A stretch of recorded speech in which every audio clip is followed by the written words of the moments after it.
We are back with another segment of JusParlay's NBA plays, where I'm going to be providing you all with my NBA plays for that particular day.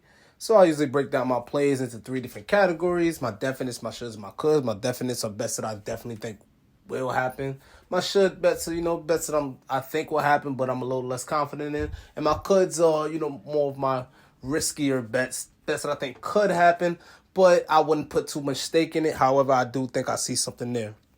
So let's start off with our definites for January 26th. Our first definite is going to come from that Indiana Pacers versus Charlotte Hornets game. I think Caris LeVert's stat line, two definites there. I think he definitely scores at least 20 points that game. And I think he definitely collects at least 6 assists. Why do I think that? I think that because mainly he's like all they got, to be quite honest with you. Goga Batadze is their second best player right now. That Indiana, Chris Duarte is their second best player, but that should tell you a lot. Their whole team is injured. Caris LeVert will run the offense because he is a nut, and even though he is a nut in the ball hog that doesn't really pass the ball, surprisingly he does get a lot of assists. Like I said, it's mainly because he got a high usage rate. So Caris LeVert, especially against that Charlotte Hornets horrible defense, shouldn't have any problem collecting 6 assists or scoring 20 points.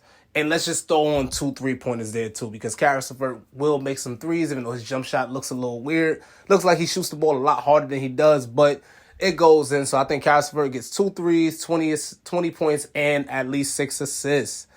Next on our definite list, I think if James Harden plays, he gets 10 assists, but he was a late addition to the injury report, so I think the Nets might rest him. But if they don't, I think he definitely collects 10 assists. Luka Doncic, we're going to ride out with another 25 points from Luka Doncic against that horrible Portland Trailblazers defense. Obviously Dame is out. I think the Mavericks will win, but we'll get into the Mavericks winning later on. I think Luka Doncic definitely scores at least 25 points. He's been on a tear. He's been cooking. He's been fired up. His three-point shot finally got going last night against the Golden State Warriors, and he scored 25 points while only playing in 3 quarters. So he should be rested for this particular game. And I think he definitely scores 25 points. And lastly, on my definites, I think definitely Jimmy Butler gets at least 8 assists against the New York Knicks tonight. New York Knicks defense isn't known for what it was last year. And Jimmy Butler last year got 2 at least 9 assist games against the New York Knicks last year with a better defense. And Jimmy Butler is without Kyle Lowry this game. Kyle Lowry is their main point guard. He had a triple-double last time out against the Los Angeles Lakers because he is their primary ball handler. Jimmy Butler might get this 8 assists in the first half. I think Jimmy Butler definitely gets 8 assists versus the New York Knicks. And that's my definites for today. Now my shoulds you'll see, we're going to start off with the Milwaukee Bucks should beat the Cleveland Cavaliers. Now, we do know the Cleveland Cavaliers are cooking up this year. They are doing a lot better than they were in recent history. But I think the Milwaukee Bucks, despite losing their last 3 games at home, will pull through. Giannis is playing after resting last game against a terrible team. Giannis definitely wants to, assert himself. He's a dominant dude. He definitely wants to assert himself against teams that he sees up and coming. You saw him do that last time out against the Memphis Grizzlies. I think he does it tonight again against the Cleveland Cavaliers, and I think that propels the Bucks to a win. My second should of the day is going to be the Phoenix Suns should beat the Utah Jazz again. This is not a definite, and it's a should. If I just look at these 2 rosters, it should be a definite, but it's a should because these 2 teams did play each other last. I'm always skeptical of 2 teams playing each other 2 times in a row because it's pretty hard to beat any NBA team 2 times in a row despite how good or bad they are because strategy, Roz, right? You know what you did wrong last game, you make adjustments. You don't really got to make as much adjustments if you're the winning team because you won. So I think the losing team definitely has an advantage, but I still think with Hassan Whiteside in the paint, I think the Phoenix Suns should have no issues cooking the Utah Jazz for 2 games straight and continuing their win streak. I think Chris Paul should get 10 assists that game, and I think Devin Booker should get at least 25 points. They did it last time out against this team, cooked them. Chris Paul went for 25 plus and about over 12 assists, and Devin Booker scored over 30 points. I think it should happen again tonight, but we're going to bump it down to make sure it really happens. Go 25 points to Devin Booker and 10 assists for Chris Paul. Now, my next should is Ja Morant should score at least 25 points versus San Antonio Spurs. San Antonio Spurs play really fast. And they're not a good defensive team. Ja Morant should exploit that, as he has been cooking and he has been scoring over 30 points like his last 3 games.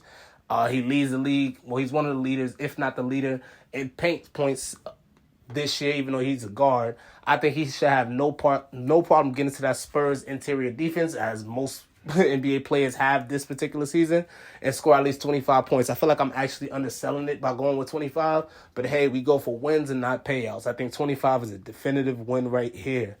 And lastly, we're going to say DeMar DeRozan should score at least 25 points against the Toronto Raptors. You know how DeMar DeRozan feels about the Toronto Raptors. They did him wrong by trading him and telling him that they weren't going to trade him. But, they ended up winning the chip behind him. DeMar DeRozan, he's going to feel the type of way because DeMar DeRozan was the man in Toronto. And he was known as Mr. Toronto before he ended up departing. Always got a special place there. Always showing love there, even when they won a championship. So DeMar lights up every single time he sees this team. And I think he should put on another show again tonight. At least 25 points. Now, that was the end of our shoulds. And let's go to our coulds. I only have a few here. I think Jrue Holiday could score 20 points against the Cleveland Cavaliers. It's a little positive only because the line has Jrue Holiday scoring 17.5 points. I think he goes for 20 against the Cleveland Cavaliers. I think he has a little battle with Darius Garland. I think this is one of those games where Darius Garland doesn't get 10 assists, despite what he's been doing lately. I think Jrue Holiday comes out aggressive. Because since Darius Garland is an up-and-coming guard that is putting the league on notice, I think Jrue Holiday kind of has to assert himself, just like Giannis has to assert himself today and go for 20. My next on the could list, I think the San Antonio Spurs could upset the Memphis Grizzlies.